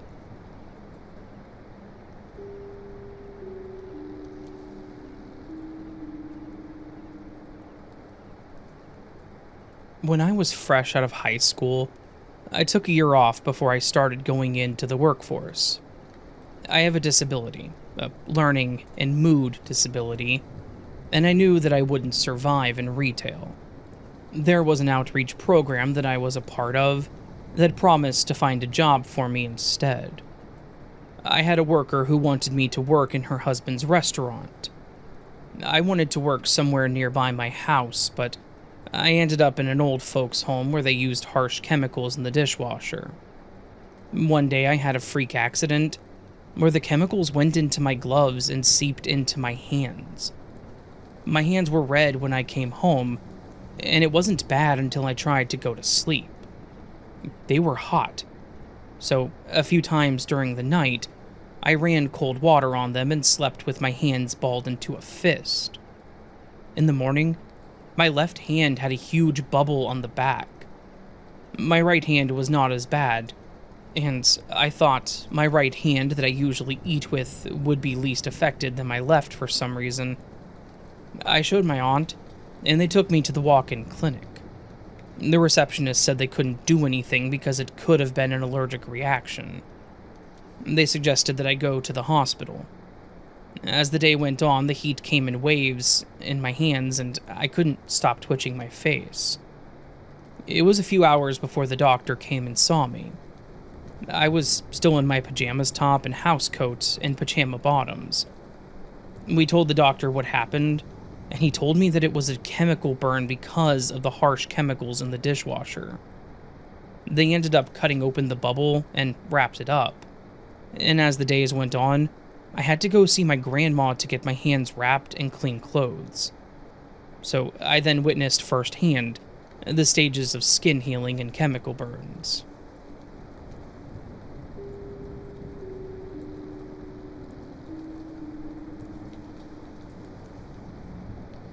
Hey, I listened to your podcast at nighttime during the long graveyard shifts. So, maybe it was one of your spooky stories that influenced this. My office is open 24 hours a day, with service personnel numbers dropping to low levels during the night, especially during holidays like New Year's or Christmas. My job was to keep an eye on the servers to ensure that things were running okay. My job could easily be replaceable, but the company boasts that there is a 24-hour technician supervision. Essentially, I spend most of my time on the phone relaxing, playing games, and doing nothing. The hardest part is not being so bored that I fall asleep. I also work the day shift too, all depending on the month. Around the office, things have been moved or have gone missing for quite a while now. It's typical office stuff. People steal or move things sometimes. It happens. What irritated me was when one of the customer service reps, who's into spiritual things, would say, "The office ghost is playing up," or "Steve is up to something again." Yeah, sure, Carol. A damn ghost cares about what goes on at this company. It was a shift over a long weekend with a public holiday on the next Monday. No one wanted the shift, but since I needed the extra cash, I was happy to take it. A lot of people chucked a sickie and, miraculously, didn't show up for work. Other than a security guard who would come by at midnight to the early morning, and a cleaner finishing her shift, I was there alone. I was sitting at my desk texting my girlfriend when I thought I saw someone standing in the hallway. I jumped and immediately looked to see nobody there. I mentioned it to my girlfriend, she laughed at me, and told me to send a picture of the hallway. So I did. She then sent back a poorly photoshopped image of a ghost on top of the word "boo," and told me she was going to show the picture of the ghost to her friends. We laughed and chatted until she went to bed, and I walked through my floor to stretch my legs. And then I waved at the security camera. I saw another figure standing there, and I returned to my desk to send a message to Jeff, the security guard, asking if he had seen anyone or if he was on the floor. He told me that he wasn't, and then asked what was wrong. I told him that I thought I saw someone, and I asked him if he would take a look. There was a pause. I'm guessing he was going through all the cameras, and he told me that he hadn't seen anyone, but that he would look around.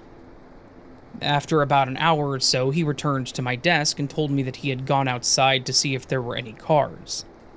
There was no sign that anybody was there, at least not since the cleaning staff had left, and that he checked the car park and lower levels of the building. I figured I was just tired. I remember listening and trying to discreetly look at the time while he was talking to me. We were talking about all sorts of things. Life, what we were going to do after work, our families, a general conversation, when we both noticed a shadowy figure. It was faint but visible, and it was walking down the hallway. It moved from one room to another before it disappeared. It had that vaguely humanoid shape of a head, torso, arms, and legs, but I couldn't tell if it was wearing clothes or not. I kind of gave him an "I told you so" look, and Jeff looked stunned by what he had just seen. I asked him if he saw it too for sure, and he said he did. Neither of us spoke about it again. From what I know, no one has died on the property, and I don't know if the land is haunted or whatever, The building is still pretty new. It was built in the 70s or 80s, I believe, so I doubt that it has any historical significance. Oh, and that photo that I sent to my girlfriend, it didn't have anything on it, other than a boring empty hallway in case you were wondering. I was going to send the joke picture in, but I decided against it.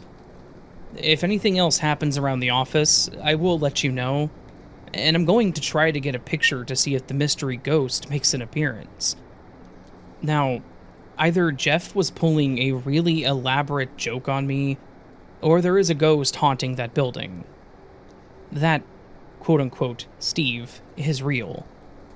I can't say that I've seen or felt anything similar, even when I've been working the night shifts. I don't know. It's something that I just can't explain what happened. Cheers, Raven. I hope you like my story, and thanks for getting me through the long work hour days.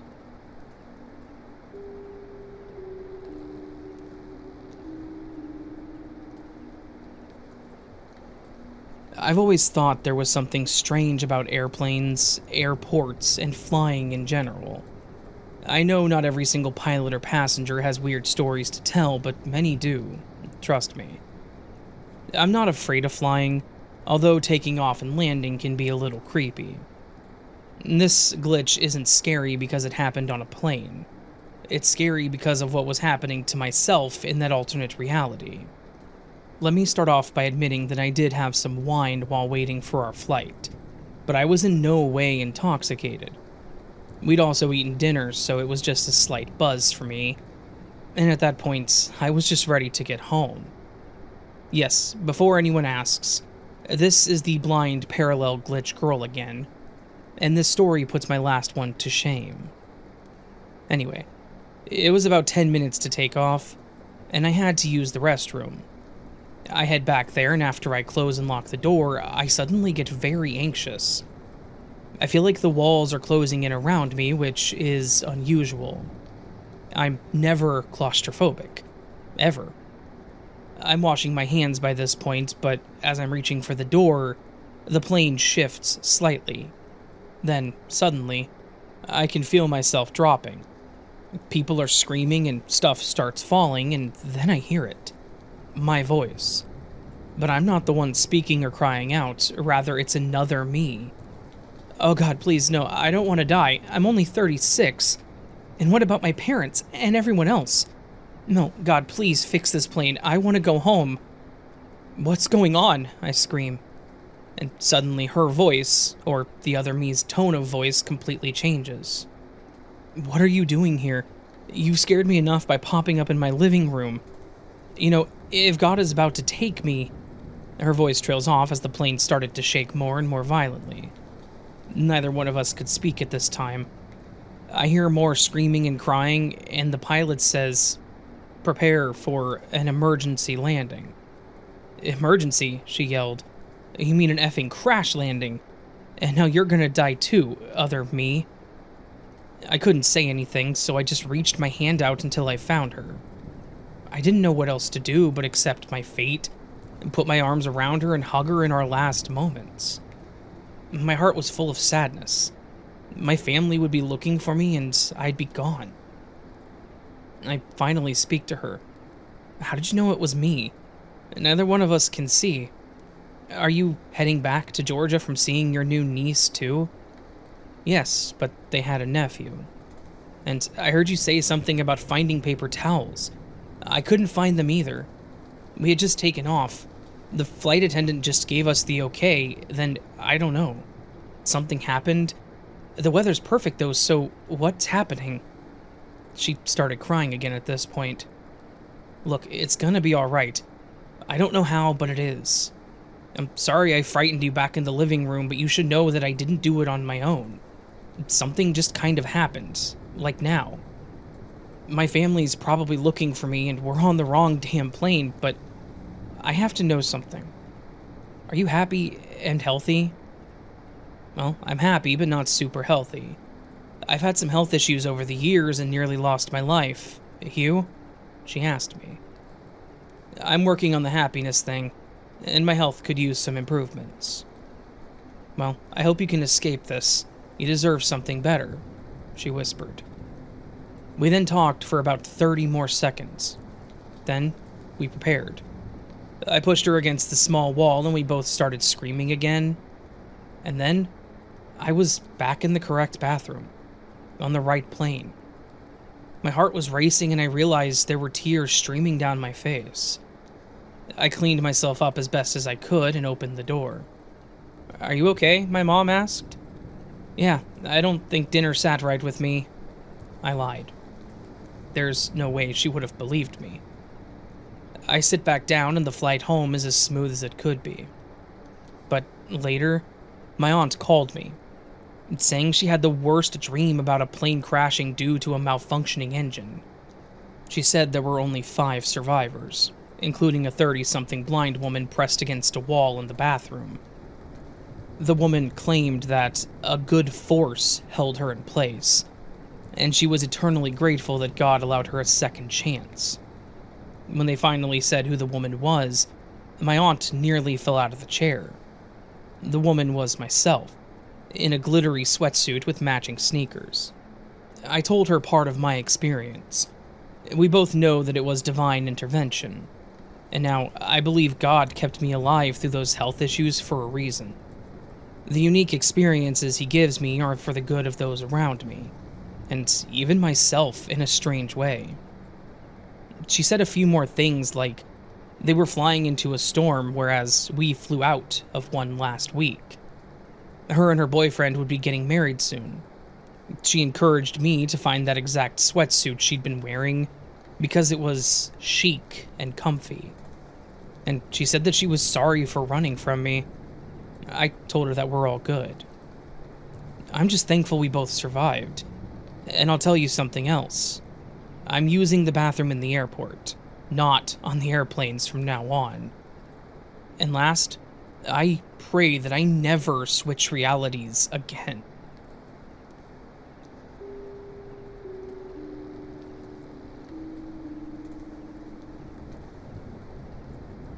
Hi, Raven. Thank you for giving me a platform to share my experience that I believe was a glimpse into an alternate reality. This happened back in Indonesia when I was in my early 20s. I'm 50 years old now. I went for a job interview at a company I worked for before I came to the US. I wanted to paint a picture of the location of the offices first because it's very relevant to what I experienced. The offices were on the second floor of a private house that was owned by one of the owners of the company. The office section was completely blocked off from the private residential sections, so no access to their house from the office section. The stairs to the office were located outside the house, where the parking lot was. At the top of the stairs was a long balcony to the right. The left side of that balcony was the employee's office. To the left of the stairs was a door. As soon as the door was opened, there was a narrow hallway to the right, so you'd be facing a wall, and then you would have to turn right immediately to go through that hallway. This is where the glimpse happened. When I came for the interview with the president of the company, Mr. Robert, my soon-to-be supervisor was walking me to his office, which was through that door and hallway.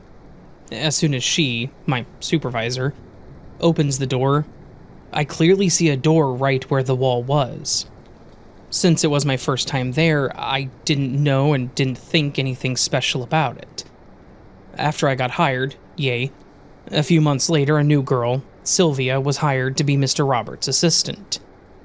A few months after she started, a few of us were talking during our lunch break when Sylvia randomly asks no one in particular where the door that's in that hallway right when you open the door on the top of the stairs leads to.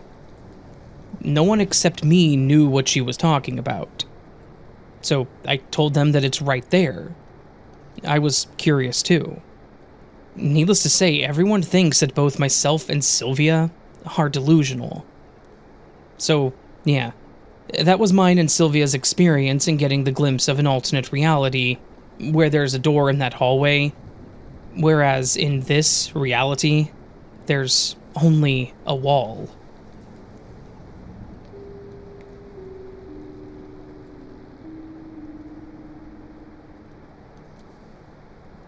Back when I was a teenager, my parents liked to go to Montana and see the state, plus as many ghost towns as we could.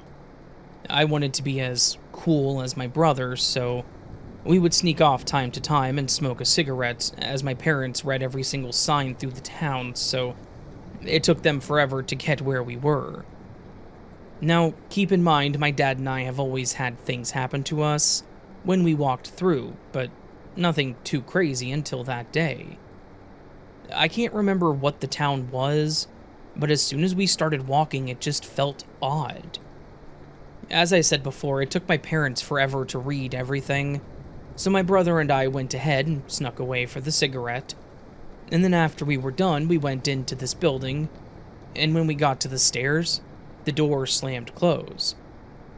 Thinking it was just the wind, we continued to the second floor, and that's when we started hearing voices. Not the normal talking, but children's voices. And they got louder and louder, and then the screaming of the adults started. We looked at each other and tried to say anything, but the other voices swallowed our voices up. I was ready to get out of there, so I ran down the stairs first, got to the door, but it wouldn't open. My brother tried to open it, but he said that it felt like someone was pushing it closed. Us freaking out at this point, we banged on the door and my parents came and opened it. We ran out. I just couldn't get the noises out of my head. The crying, laughing of children, and the blood screaming of adults was just too much. My parents were reading the sign out front of the building when we started banging on the door. They never heard any of it, just us banging on the door.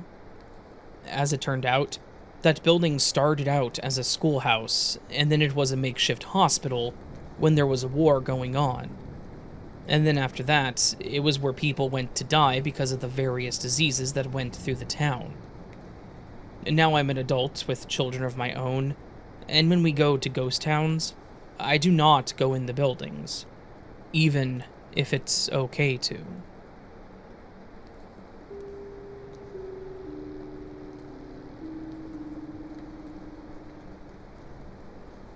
Hey Raven, I've come across your podcast recently and I've been binge watching it, and it made me think of several incidents in my life that made me think that I've switched realities, or have had glitches, or even died and switched my consciousness into another me.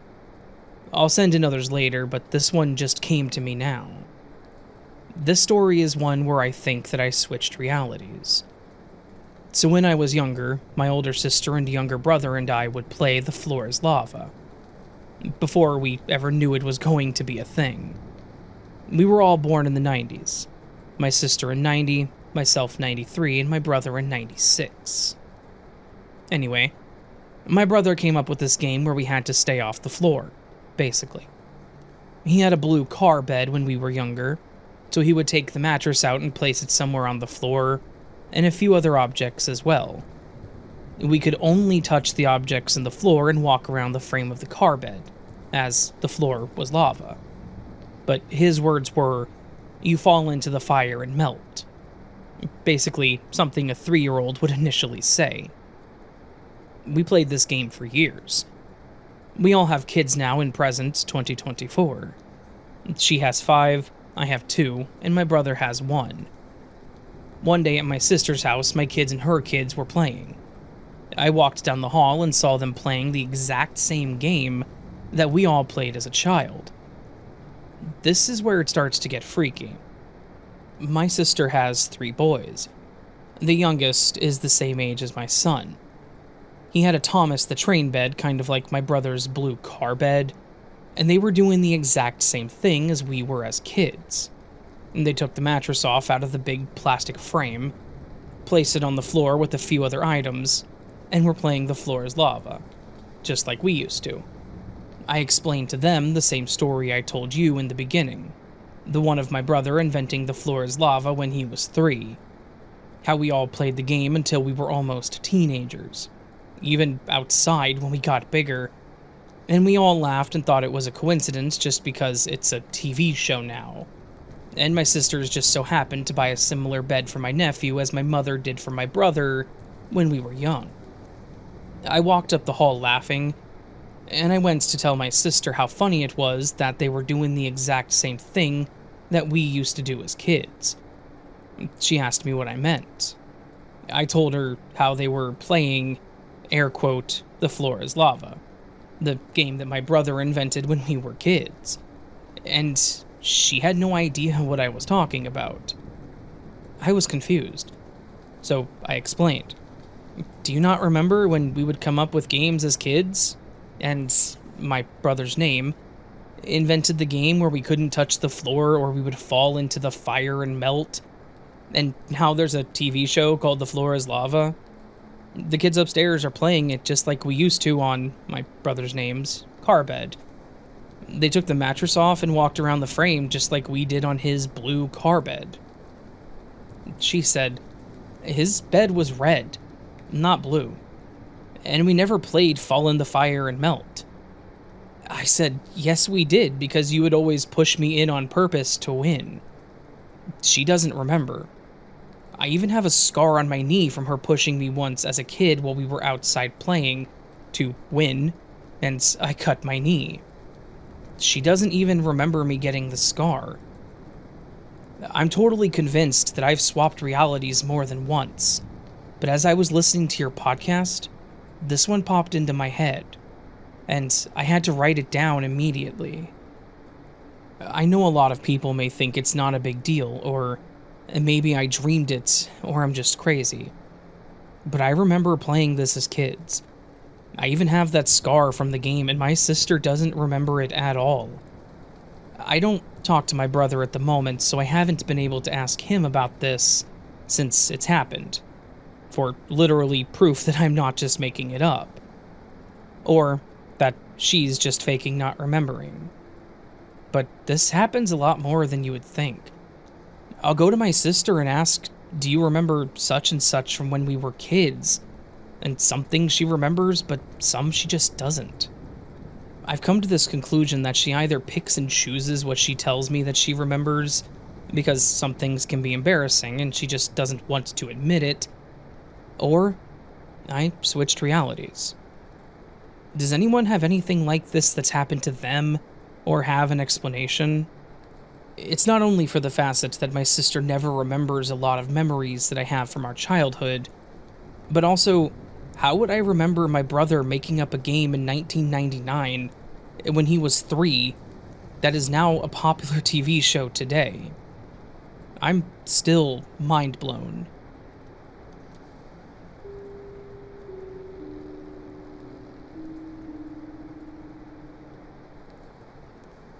Hello, Raven. This experience spans across not just this lifetime, but also past ones. If I were to dive into all the details at once, we would be here all day. So, I'll break things down into individual stories for clarity. For some context, I'm adopted. My adoptive parents were already in their 60s when they officially brought me into their family. There's a weird coincidence regarding my last name that I always found interesting. My biological last name is almost identical to my adoptive last name, with just 2 letters difference. In my biological surname, the last 2 letters are LL, while my adoptive last name ends with TT. Aside from that small detail, the spelling of the names is exactly the same. It's a strange fact that has always stuck with me, though it has no bearing on what I'm about to tell you. My story took a significant turn when I was 14 years old. That is when my adoptive parents lost custody of me. This didn't come out of nowhere. The emotional neglect had started long before. When I was about 8, my older sister began having children.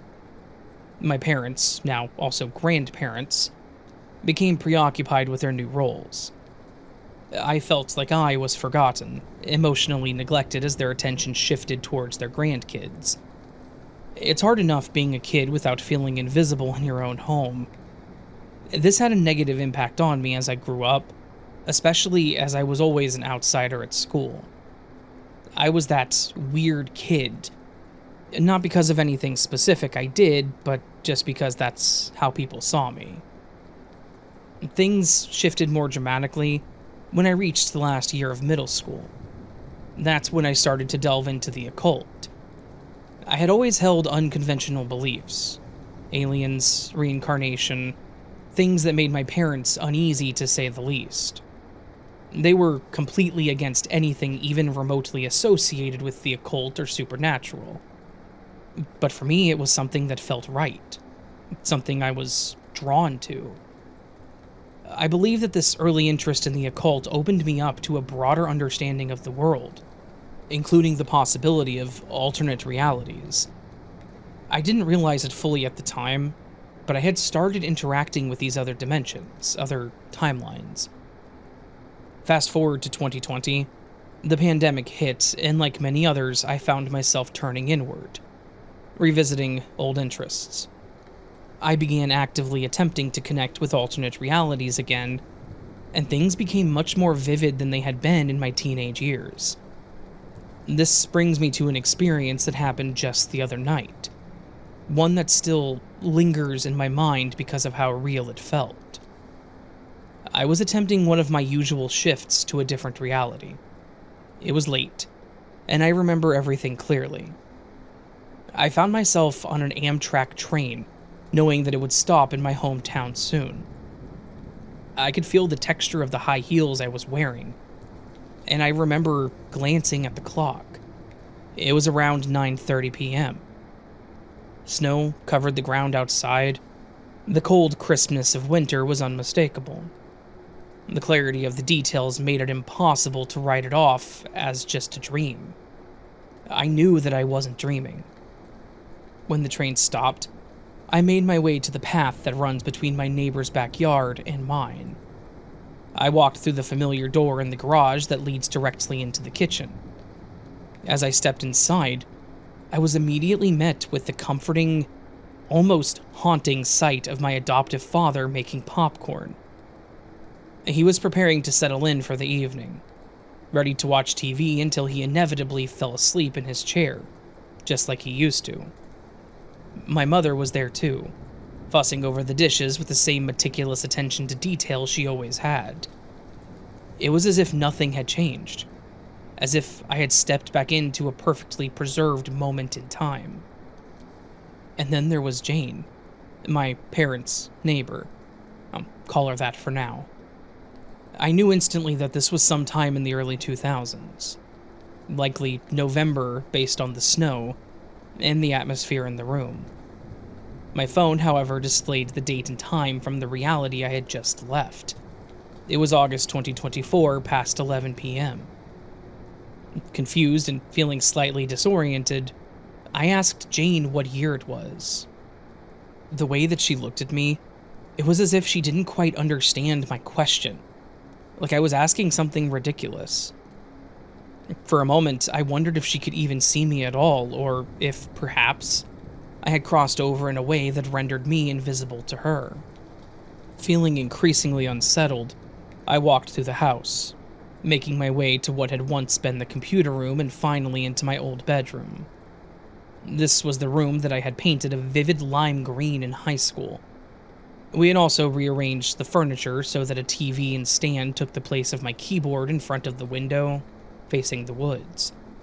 But as I entered the room in this reality, it was different. The walls were their original pale lilac color, and my keyboard was still sitting in its old spot, right by the window. It was clear to me then that I was in a time before 2006, before my high school years. Despite the strangeness of it all, a deep sense of relaxation washed over me as I laid down in my bed. I could feel myself sinking into a kind of peace, the kind that only comes when everything else feels familiar and safe, even if it's in an unfamiliar time. I texted my significant other, knowing they would catch up with me soon, and as I drifted off to sleep, I felt a sense of completion. When I woke up, it was as if I had traveled through time again, only this time I was back in the present, in my best friend's room, lying in the corner, fully back to my current reality. I'm still processing everything, but I know one thing for sure. What happened that night was not a dream. It was something more.